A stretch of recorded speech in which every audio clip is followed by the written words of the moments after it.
Guys তো কেমন আছো তোমরা সবাই? আমি আলামিন তোমাদের সবাইকে ওয়েলকাম করছি রাইট রিঅ্যাকশন ইউটিউব চ্যানেল থেকে। তো চলে আসলাম নতুন বলিউডের আরও একটা সিনেমার রিভিউ নিয়ে। সিনেমাটার খুবই হাইপ আসিল না, এখনও আছে। ইনফ্যাক্ট আজকে 8-9 দিন চলতেছে সিনেমার নাম হইতেছে ছাওয়া। স্টার কাস্ট বাই বিকি কৌশল আর আমাদের সবার ক্রাশ, জাতীয় ক্রাশ রশ্মিকা মান্দানা। ইনি হচ্ছে এই সিনেমার নায়িকা। তো এই সিনেমাটা কীরকম ছিল আসলে আমি এটা দেখে শেষ করছি কালকে। তো সিনেমাটা দেখতে কেমন ছিল সেটা নিয়ে কথা বলতে আসছি। ছাওয়া মুভির শুরুর দিক দিয়ে শুরু যখন হয়, শুরুতেই একটা মানে আমাদের অক্ষয় খান্নারা দেখায় যে সে কি করছে ওইখানে, মানে ওইখানে যে ছত্রপতি শিবাজি যে থাকে সে মারা যায়। তো ওইটা নিয়ে আর কি তারা খুব খুশিতে থাকে। এর ভিতরে বিকি কৌশল অ্যাটাক করে ফেলায়। আর যে অ্যাটাকটা করার সময় যে ঘোড়া যে প্রথমে যে একটা জাম্প করে না, লিটারেলি মনে হইতেছিল যে ভাই মারাত্মক অ্যাকশন হবে এই জায়গায়। ওই জাম্প করাটাই শাস্তি, এরপরে আর কিছু নেই। যতটুকু শুনছিলাম যে এই সিনেমার জন্য নাকি আমাদের বিকি কৌশল নাকি ভালোই নাকি ঘোড়া প্র্যাকটিস করছে, অ্যাকশন করা এইসব সব কিছুই প্র্যাকটিস করছে, সব কিছুই পানি হয়ে যায়। এই সিনেমাটা আসলে বেসিক্যালি একটা স্টোরি, এমন একটা স্টোরি, এটা হইতেছে লাগিয়া তোমার আপনাদের এই ছাওয়া যে নাকি ছিল আমাদের ছত্রপতি শিবাজি মহারাজের ছেলে। তো তারই ছেলে ছিল, তারই একটা পার্টিকুলার একটা স্টোরি নিয়ে আর কি গল্পটা সাজানো হয়েছে। এটা আর কি পুরা তার লাইফের পুরো জার্নি না, সামান্য একটা জার্নি যেটা নিয়ে পুরো লাইফটা মানে পুরো সিনেমাটা সাজানো হয়েছে। তো সিনেমা সব কিছুই ঠিকঠাক ছিল, কিন্তু দুঃখজনক বিষয় হলো গিয়ে এই জায়গায় যে প্রথম যে হাফ ছিল ওই হাফ দেখতে দেখতে ভাই লিটারেলি তোমাদের ঘুমাইছে বলবে। সিনেমার প্রথম হাফে কিন্তু কমসে কম 5টা অ্যাকশন পাওয়া, প্রথম হাফে কমসে কম 5টা অ্যাকশন পাওয়ার পরও ওই সিনেমাটা তোমার ঘুম পাড়ায় দিবে, পুরাপুরিভাবে ঘুম পাড়ায় দিবে। এইরকমভাবে বোরিং লাগে ওই সিনেমাটা। মানে অ্যাকশনগুলো দেখো, ওই যে পানির ভিতর থেকে বাইরে এসে অ্যাকশন, গাছের থেকে ঝুলে অ্যাকশন, মাটির ভিতর থেকে বাইরে এসে যে অ্যাকশনগুলো করে সেই অ্যাকশন, তারপরে মেয়ে সাইজে এসে যে অ্যাকশনগুলো করে সেটা গেল। তারপরে দেখা গেছে যে জমির ভিতর থেকে ঘাসের সাথে করে যে অ্যাকশনগুলো করে, মানে প্লটগুলো সাজাইছে খুব সুন্দর, স্ক্রিন ভরা লোক, দেখা মনে হইতেছে যে না এই জায়গায় খুব ভালো কিছু হবে।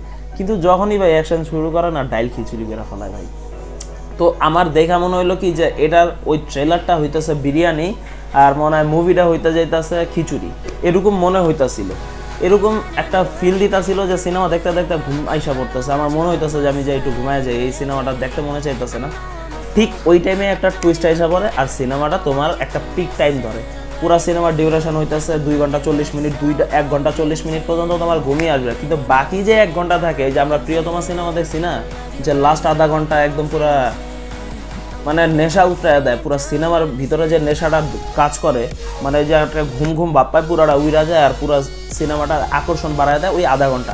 এই সিনেমার ভিতরে হয়েছে কি ওই 1 ঘন্টা, লাস্টে যে 1 ঘন্টা দেখায় ভাই, ও এখনও যদি লাস্ট সিনগুলো আমার চোখের সামনে ভাসতেছে ভাই। অতিরিক্ত ব্রুটালিটির কিছু নাই। আমরা কিন্তু মার্কো সিনেমা দেখছি যে জায়গায় ব্রুটালিটির বাপ থাকে, তো ওই সিনেমাতে যে ব্রুটালিটি থাকে এই সিনেমাতে তার কিছুই থাকে না। কিন্তু যখন ওই ছাওয়া তারে যখন বাইন্দা রাইখা যখন তার গায়ে লবণ দেওয়া, নখ উঠায় ফালানো, তার জিব্বা কেটা, ও মাই গড, লিটারেলি এটা ফিল হয় যখন আমরা এই সিনেমা দেখতেছি। যখন ওরে মানে ওইখানেকার যে বিকি কৌশলের যে এক্সপ্রেশন, এখনো মাথা ধরে আসে যখন ওই জায়গায় ওরা টর্চার করতেছে, ও তারপরও সহ্য করতেছে। ও বাপরে, গায়ের লোম দাঁড়ায় যায় তখন। পুরা সিনেমার ভিতরে যদি বলা চলে যে বিকি কৌশলের অ্যাক্টিংটা ছিল টপ নচ। তারপরে ওইদিকে অক্ষয় খান্না ভাই, এর অরঙ্গজেবের যে ক্যারেক্টারটা দিছে ওটার ভিতরে পুরো ঢুইকা ছিল এই লোকে, এর পুরো পারফেক্ট একটা অ্যাক্টিংয়ে দিছে। আর রশ্মিকা মান্দানারে নিয়ে আমি টেনশনে ছিলাম যে এই বান্দা আসলে কি অ্যাক্টিং ভালো করতে পারবে। শুরুর দিক দিয়ে যাই করছে না করছে, শেষের দিক দিয়ে কিন্তু ওর অ্যাক্টিং দেখেও মানুষের আকর্ষিত হয়ে গেছে।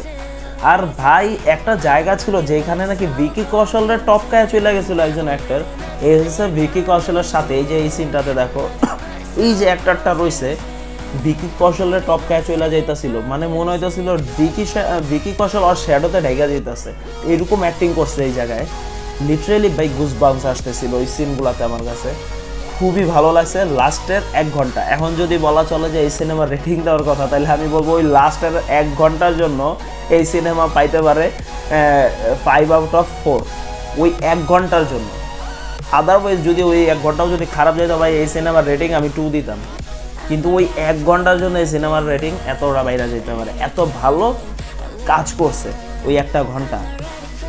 ও যারা যারা ভাই মনে করো খুন খারাপে দেখা ভয় পাও, লাস্টে ওই 1 ঘন্টা ভুল করেও দেখতে চাও না, ঠিক আছে। আর শুরুর হবে ওই যে আমি যা বললাম ঘুম চলে আসবে তোমাদের, কিন্তু ওই শেষের 1 ঘন্টা তোমার পুরো জায়গায় রাখবে। তবে এটা ভাইবো না যে না তাহলে আমি শেষের 1 ঘন্টায় দেখবো না, তাহলে কিন্তু আবার সিনেমার আগামাথা কিছুই বুঝতে পারবে না, শুরু থেকে দেখতে হবে, কষ্ট করে হলেও দেখা যেতে হবে। যাক ভাই, আমার তো এটাই ছিল এই সিনেমা নিয়ে মন্তব্য। তোমাদের কার কি মন্তব্য? যারা দেখো নাই অবশ্যই যারা দেখবা, দেখার পর অবশ্যই আমার মন্তব্যটা জানাইতে পারো তোমরা তোমাদের। আর যদি খারাপ লাগে অবশ্যই কমেন্ট বক্স খোলা আছে, যদি ভালো লাগে তাও কমেন্ট বক্স খোলা আছে। আর লাইক কমেন্ট শেয়ার অবশ্যই বেশি বেশি করে যাবা। আর যদি চ্যানেলে নতুন হয়ে থাকে অবশ্যই চ্যানেলটা সাবস্ক্রাইব করা, বেল আইকনটা ক্লিক করে যাবা, ওইটা ফ্রি, টাকা লাগে না, তো অবশ্যই করে দিও। দেখা হচ্ছে নেক্সট ভিডিওতে, ততদিন সবাই ভালো থাকো, সুস্থ থাকো, নিজের খেয়াল রাখো, আর খুব খুব ভালো থাকো। আল্লাহ হাফেজ।